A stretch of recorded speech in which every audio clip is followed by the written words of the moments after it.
முருகா சரணம். நாவில் சரஸ்வதி நற்றுணையாக காக்க காக்க கனகவேல் காக்க. எல்லோருக்கும் வணக்கம். நான் அனிதா பேசுகிறேன் யூகேலேருந்து. நீங்கள் எல்லாரும் எப்படி இருக்கீங்க? நான் நல்லா இருக்கேன். ஸோ இன்றைக்கி ஒரு வேறு லெவல் மிராக்கிள் வீடியோ, சூப்பரான வீடியோ. எடுத்தோடனே சொல்லிடுறேன், முருகப்பெருமான் நம்ம எல்லாரும் மேலேயும் ஒரு கம்ப்ளைண்ட் வச்சுருக்காருங்க. அது என்னன்னு நீங்கள் பார்க்க புரியும். அது என்னன்னு நீங்கள் இந்த வீடியோ பார்த்துட்டு நீங்கள் வந்து கமெண்ட் பண்ணுங்கள். நம்ம வேல்மாறனோட பவரும் முருகரோடைய அந்த திருவிளையாடலும் டேடாடா நிஜமாக சொல்கிறேங்க, சூப்பரான ஒரு வீடியோ. ஸ்கிப் பண்ணாதீங்க. ஸோ இப்போ நம்ம சேனல் புதுசாக இருந்தால் நீங்கள் பண்ண வேண்டியது ஒன்று இருக்குது, சப்ஸ்கிரைப். என்னென்னா முருகரை நேசிக்கவும் வைக்கும், சுவாசிக்கவும் வைக்கும் அனைத்து வீடியோக்களும் வந்து நம்மளோட சேனலில் நீங்கள் பார்க்கலாம். அவ்வளோ அழகான பியூட்டிஃபுல்லான மிராக்கிள்ஸ் எல்லாம் வந்து போட்டுட்ருக்கோம். ரொம்ப ரொம்ப பயனுள்ள தகவல்கள் நிறைய பார்த்துட்ருக்கோம். அதில் மறக்காமல் நீங்கள் சப்ஸ்கிரைப் பண்ணிக்கோங்க. அதே மாதிரி வீடியோக்கு ஒரு லைக் போட்டுட்டு இப்போ ஸ்டார்ட் பண்ணலாம். ஸோ இது வந்து ஒரு சகோதரிக்கு நடந்த அடுத்தடுத்த சம்பவங்கள் தான். இதே மாதிரி எனக்கும் ஒரு விஷயம் நடந்திருக்கு. இது வரைக்கும் நான் வந்து சேனலில் சொல்ல, அது கிட்டத்தட்ட நடந்து 6 மாதம் ஆகுது. பட் இது வரைக்கும் நான் ஷேர் பண்ணதில்லை. வீடியோ லென்த் ரொம்ப போகலை அப்படின்னா நான் உங்களுக்கு வந்து சொல்கிறேன், இல்லைன்னா செப்பரேட் வீடியோ போடுறேன். ஓகேங்களா? நம்ம சகோதரிக்கு ஒரு சம்பவம் நடந்தது போன வருஷம் மார்கழி மாதம். அடுத்தது நம்ம வீடியோ வச்சு ஒன்று, இப்போ ரீசெண்டாக வேல்மாறல் வச்சு ஒன்று. இப்படி அடுத்தடுத்த சம்பவங்கள் தான் இப்போ நம்ம பார்க்க போகிறோம். இப்போது போன வருஷம் அவங்களுக்கு அவங்க அம்மா தவறிடுறாங்க. அவங்க அம்மா தவறினோடனே அவங்களுக்கு கடவுள் மேலே நம்பிக்கை சுத்தமாக போய் அந்த ஈடுபாடு ரொம்ப குறைஞ்சி சாமி கும்பிட்றதே நிறுத்திடுறாங்க. ஸோ அவங்க விரக்தியாக இருந்தால் அந்த நிலமையிலையும் அவங்களுக்கு நம்மளை சுற்றி இருக்கிறவங்களால சில சமயம் அந்த ஒரு மனக்கசப்பு வருங்களா, அது மாதிரி நிறைய பேர் இவங்க சொந்தக்காரங்களாம் இவங்களை வந்து ஒதுக்கிடுறாங்க. ஸோ இப்போது இந்த சமயத்தில் என்ன இருக்குன்னா, இவங்க மேலே அக்கறை உள்ள சில பேர், இல்லை நீ வந்து இப்படி சாமி கும்பிடாமல் இருக்கக்கூடாது, நீ கொஞ்சம் கொஞ்சமாக சாமி கும்பிட ஆரம்பி அப்படின்னு சொல்லிட்டு அக்கறையாக சொல்கிறாங்க. அதுக்கப்புறம் சகோதரியும் சாமி கும்பிட்றாங்க, கோயிலுக்கு போடுறாங்க. பட் அவங்களால முழுசாக ஈடுபட முடியாமல் ஏனோ தானோன்னு எல்லாமே செய்கிறாங்க. ஏன்னா அவங்களுக்கு வந்து அவங்க அம்மாவை இழந்து ரொம்ப ரொம்ப வருத்தத்தில் இருக்காங்க. இப்படி இருக்கிற சமயத்தில் ஒரு நாள் இவங்க வந்து ஏதோ ஒரு மனக்குழப்பத்திலேயே வந்து ஒரு என்ன சொல்கிறது, ஒரு நிலையில்லாத மனசு நிலையில்லாத ஒரு குழப்பத்தில் படுத்திருக்காங்க. அந்த காலகட்டத்தில் அவங்க முருகனையும் வந்து ஈடுபாடோடு வழிபட்டிருந்திருக்காங்க. அப்போது ஒரு நாள் நைட்டு அவங்க படுத்திருக்கும்போது, அவங்க தூங்கலை, அவங்க முழிச்சிட்டு இருக்கும்போது, பட் தூங்க போகிறாங்க அந்த மாதிரி ஒரு ஸ்டேட்டில் அவங்க வந்து அவங்க காதில் திடீர்னு ஒரு குரல் கேட்குது. அப்போது என்ன கேட்குதுன்னா, அம்மா என்னம்மா அப்படின்னு கேட்குது. சகோதரிக்கு ஒன்றுமே புரியல. திடுக்குன்னு அவங்களுக்கு தூக்கி வாரி போடுது. திரும்பி பார்க்குறாங்க, அவங்க பையன் வந்து லெஃப்ட் சைடு தான் படுத்திருக்காங்க. அவங்க காதில் குரல் கேட்டதும் லெஃப்ட் சைடு காதில் தான் கேட்டிருக்கு. ஆனால் அவங்க பையன் வந்து டீப்பாக நல்லா தூங்கிட்டு இருக்காங்க. அப்புறம் திரும்பி சகோதரி வந்து அப்படியே கண்ணை மூடுறாங்க. கண்ணை மூடினா திரும்பியும் கண்ணில் வந்து ஒரு காட்சி வந்து அவங்களுக்கு தோணுது. கடகடான்னு தோணுது. எப்படின்னா, இவங்க ஒரு சின்ன பையனுக்கு, ஒரு சிறுவனுக்கு இவங்க தயிர் சாதம், மாதுளம்பழம் அந்த விதையெல்லாம் போட்டு தயிர் சாதம் ஊட்டி விட்டுருக்காங்க. அந்த பையன் வந்து அங்கேயும் இங்கேயும் ஓடிட்டுருக்கான். அப்போ திரும்பியும் அதே சமயம் சகோதரிக்கு காதில் மாதிரி அதே மாதிரி குரல் கேட்குது, அம்மா என்னம்மா அப்படின்னு. தினசரி இதே சாப்பாடு தான் கொடுக்குற, எல்லாரும் இதே சாப்பாடு தான் கொடுக்குறாங்க, என்னம்மா சலிச்சு போகுதுமா அப்படின்னு சொல்லி அந்த குரல் கேட்குது. அவங்களுக்கு மறுபடியும் தூக்கி வாரி போடுது. இது என்ன இது, இப்படி ஒரு குரல் கேட்குது, நம்ம தயிர் சாதம் ஊட்டுறோம் ஒரு குழந்தைக்கு, ஆனால் அந்த குழந்தைக்கு வந்து எல்லோரும் இதையே கொடுக்குறாங்க அப்படின்னு சொல்லுது அப்படின்னு சொல்லி அவங்களுக்கு பயங்கர ஷாக் ஆகுது. இந்த காட்சியும் அந்த குரலும் அதோடு முடிஞ்சிருது. அவங்க திருப்பி அவங்க பையனை பார்த்தா அவங்க பையன் நல்லா தூங்கிட்டு இருக்காங்க. இந்த பக்கம் அவங்களுடைய ஹஸ்பண்டும் டீப்பாக தூங்கிட்டு இருக்காங்க. இவங்க மட்டும்தான் முழிச்சிட்ருக்காங்க.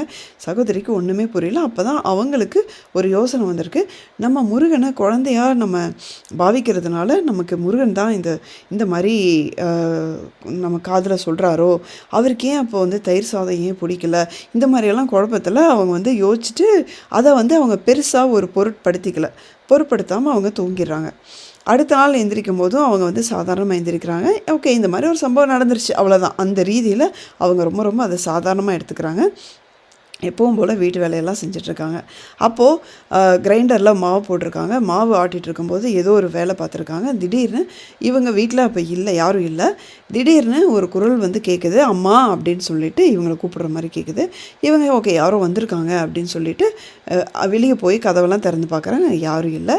கேட்டது ஒரு சிறுவனோட குரல். ஆனால் அந்த மாதிரி வீட்டுக்குள்ளேயோ வெளியோ யாரும் இல்லை. அப்போ அவங்களுக்கு என்ன தோணுது அப்படின்னா, ஓ இது முருகனாக இருக்குமோ அப்படின்னு சொல்லி தோணுது. அவங்களுக்கு புரிஞ்சிருச்சு முருகன் தானே. ஆனால் நான் முன்னாடியே சொன்ன மாதிரி அவங்க ரொம்ப ஒரு டிப்ரெஷனான ஒரு ஸ்டேட்டில் இருந்ததுனால இது கூட அவங்களுக்கு ஒரு மிகப்பெரிய விஷயமா தோணல. அதனால் அவங்க அதை அப்படியே ஃப்ரீயாக விட்டுட்டாங்க.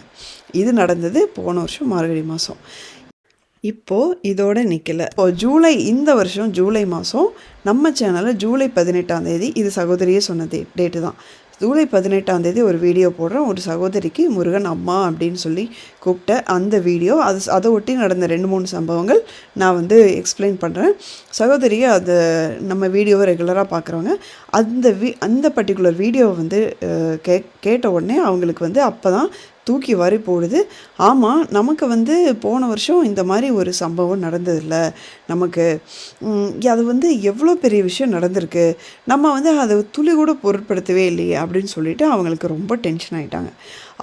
அப்போ அவங்களுக்கு, முருகா நீ தான் என் அம்மாவும் கூப்பிட்டியா, நான் தான் உன்னை பொருட்படுத்தலையா, இல்லை நான் தான் வந்து உன்னை வந்து குழந்தையாக நினச்சி மனசுக்குள்ளே கொஞ்சம் இருந்ததுனால நானே அது கற்பனை பண்ணிக்கிட்டேன்னா, இப்படி நான் விட்டுட்டேனே, இது எவ்வளோ ஒரு விஷயம் நடந்திருக்கு அப்படின்னு சொல்லி மனசுக்குள்ளே குமுறி ஒரே போராட்டம். அப்படி ஒரு ஸ்ட்ரெஸ் ஆகிருக்காங்க. அப்போ எதேச்சியாக ஃபோன் எடுக்கும்போது தான் ஃபோனில் வந்து அவங்களுக்கு ஒரு மெசேஜ் வந்திருக்கு. அவங்க சொல்கிறாங்க, நான் உங்கள் வீடியோ பார்த்து ஒரு 10 நிமிஷம் மனசு குமுறி போராடிட்டு இருந்தேன். அந்த 10 நிமிஷத்துக்குள்ளே எனக்கு இந்த மெசேஜ் வருது அப்படின்னு சொல்லிட்டு. அந்த மெசேஜ் என்ன அப்படின்னா, ஒரு முருகர் ஃபோட்டோ போட்டு, நீயாக என்னை தேடி வரவில்லை, நான் தான் உன்னை வரவழைத்தேன் அம்மா அப்படின்னு சொல்லி ஒரு மெசேஜ் வந்திருக்கு. இன்ஸ்டண்ட்டாக முருகர் பதில் கொடுத்துருக்காரு. எவ்வளவோ முருகர் மெசேஜ் வரும், எல்லாமே நமக்கு பொருந்தி வருமானா வராது. ஆனால் அந்த டைமிங்கில் நமக்கு சிச்சுவேஷனுக்கு கம்ப்ளீட்டாக பொருந்துற மாதிரி வந்துச்சு அப்படின்னா அதை நம்பி தான் ஆகணும். அது முருகர்கிட்டேருந்து தான் வந்திருக்கிறதா நம்ம ஏற்றுக்கிட்டு தான் ஆகணும். அந்த மாதிரி ஒரு மெசேஜ் அவங்களுக்கு வந்திருக்கு. இப்போ இதில் ஒரு முக்கியமான கேள்வி இருக்குது, அதை நீங்கள் கவனிச்சிங்களா? முருகப்பெருமான் சகோதரிக்கு மட்டும் இல்லை, நம்மளை எல்லாத்தையும் வச்சு தான் ஒன்று சொல்லியிருக்காரு. எல்லாரும் ஒரே சாப்பாடு தான் கொடுக்குறாங்க அப்படின்னு சொல்லிட்டு. அவர் எதை சொல்லியிருப்பார்? ஏன்னா நம்ம எல்லாருமே தயிர் சாதம் வந்து ரொம்ப அதிகமாக வைக்க மாட்டோம், பால் வைப்போம் எனக்கு தெரிஞ்சு. அவர் எதை சொல்லியிருக்காரு? அவர் என்னவா இருக்கும்?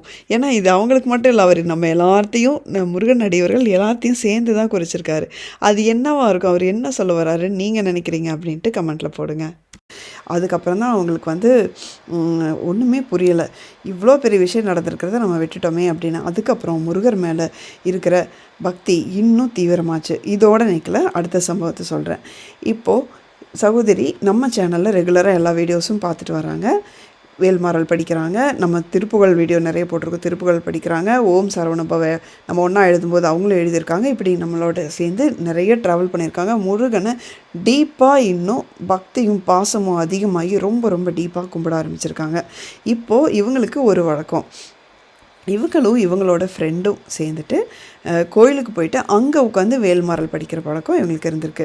நம்மளோட முன்னாடி நிறைய வீடியோக்களில் கோயிலில் இருந்து வேல்மாறல் படிக்கிறதோட பவர் என்னன்னு சொல்லிட்டு நம்ம பேசியிருக்கோம். அந்த அதிசயங்களையும் நம்ம பார்த்துருக்கோம். அந்த மாதிரி இது ஒரு சூப்பரான ஒரு அதிசயம். என்னென்னா, இவங்க ஒரு நாள் வந்து போய் கோயிலில் உட்காந்து படிக்கும்போது அதுக்கு முன்னாடி இருக்கிற அந்த முருகர் விக்கிரகத்துக்கிட்ட ஒரு எலுமிச்சம்பழம் இருந்திருக்கு. அவங்க சொல்கிறாங்க, அந்த எலுமிச்சம்பழம் கிட்டத்தட்ட ஆப்பிள் மாதிரி அவ்வளோ பெருசாக சாலிடாக கின்னுன்னு அங்கே இருக்குது. இவங்க உட்காந்து வேல்மாறல் படிக்கிறதுக்கு முன்னாடி, முருகா நீ இருக்கிறது உண்மையாக இருந்தா, நீ ஒரு உயிருள்ள தெய்வமாக இருந்தா, எனக்கு அந்த எலுமிச்சம்பழம் வந்து உருண்டோடி கீழே வந்து விடணும் அப்படின்னு சொல்லியிருக்காங்க. ஆனால் அந்த எலுமிச்சம்பழம் கீழே வந்து விடுகிறதுக்கு வாய்ப்பே இல்லை. அந்த மாதிரி ஒரு பொசிஷனில் அது இருக்குது, சாலிடாக உட்காந்துட்ருக்கு. இப்போது 2 பேரும் வேல்மாறல் படிக்க ஆரம்பிச்சிருக்காங்க. இவங்களோட ஃப்ரெண்டு கண்ணை மூடிட்டு வேல்மாறல் படிக்கிறாங்க. சகோதரி கண்ணை திறந்துட்டு வேல்மாறல் படிக்கிறாங்க. அவங்க கவனம் அந்த எலுமிச்சம்பழத்து மேலே இருந்திருக்கு. முருகர் வந்து இவங்களை அம்மான்னு கூப்பிட்டது மட்டும் இல்லாமல் 6 மாதம் கழித்து ஒரு மனக்குமரலோட ஒரு விஷயம் கேட்கும்போது அதுக்கு இன்ஸ்டண்ட்டாக பதில் சொன்னது மட்டும் இல்லாமல் இப்போ புதுசாக வந்து சகோதரி ஒரு வேண்டுகோள் வச்சுருக்காங்க, எலுமிச்சம்பழம் உருண்டோடி வரணும் அப்படின்ட்டு. ஆனாலப்பட்ட முருகனுக்கு ஒரு எலுமிச்சம்பழத்தை கீழே விழுக வைக்கிறது சாதாரண விஷயமா சொல்லுங்கள். சகோதரி நினச்ச மாதிரியே அந்த ஆப்பிள் மாதிரி அவ்வளோ பெருசாக இருந்த எலுமிச்சம்பழம் அதுவே தன்னை போல் உருண்டு வந்து கீழே விழுந்திருக்கு. அதுக்கு வாய்ப்பே கிடையாது. அது முருகன் அங்கு இருந்தால் மட்டுமே அது முடியும். முருகன் உயிருள்ள தெய்வமாக இருக்கும் பட்சத்தில் மட்டும்தான் அது நடந்திருக்குன்னு சகோதரி அடித்து சொல்கிறாங்க. ஏன்னா அந்த எலுமிச்சம்பழம் இருந்த பொசிஷன் அப்படி கீழே விழுகிறதுக்கோ அது உருண்டு வந்து விழுகிறதுக்கோ வாய்ப்பே கிடையாது. நீங்கள் அது உங்களால் அந்த காட்சியை கண்டிப்பாக கற்பனை பண்ண முடியும்னு நினைக்கிறேன். மனசு டீப்பாக முருகனோட கனெக்ட் ஆகி வேண்டும் போது இது எல்லோருக்கும் நடக்கவும் வாய்ப்பு இருக்குது. ஆனால் இதுக்காக ஒரு டெஸ்ட்லாம் பண்ணி பார்க்காதீங்க. அது இயற்கையாக நடக்கும்போது கரெக்டான தருணத்தில் நடக்கும். இதுதான் நம்மளுடைய முருகப்பெருமான் நமக்கு சில சமயம் கண்ணுக்கு தெரியாமல் பதில் சொல்கிறாரு, நமக்கே தெரியாமல் பதில் சொல்கிறாரு, நமக்கே தெரியாமல் நம்மளை காப்பாற்றுறாரு. ஆனால் சில சமயம் நான் இருக்கேன் நீ பார்த்துக்கோ அப்படின்னு சொல்லி கண்ணுக்கு தெரிகிற மாதிரி சில விஷயங்களை பண்ணுறாரு. அதை நம்ம காதால் இதை கேட்க வைக்கிறாரு. இது நம்ம யோசிச்சு பாருங்கள். தமிழ்நாட்டில் ஏதோ ஒரு மூலையில் நடந்த ஒரு விஷயத்தை இன்றைக்கி நம்ம எடுத்து பேசுகிறோம் அப்படின்னா முருகப்பெருமானோட கருணை இல்லாமல் இது நம்மளோட காதுக்கே இது வந்திருக்காது. இது ஒரு 2 நிமிஷம் டைம் எடுத்துகிட்டு எனக்கு என்ன நடந்ததுங்க நான் சொல்கிறேன்.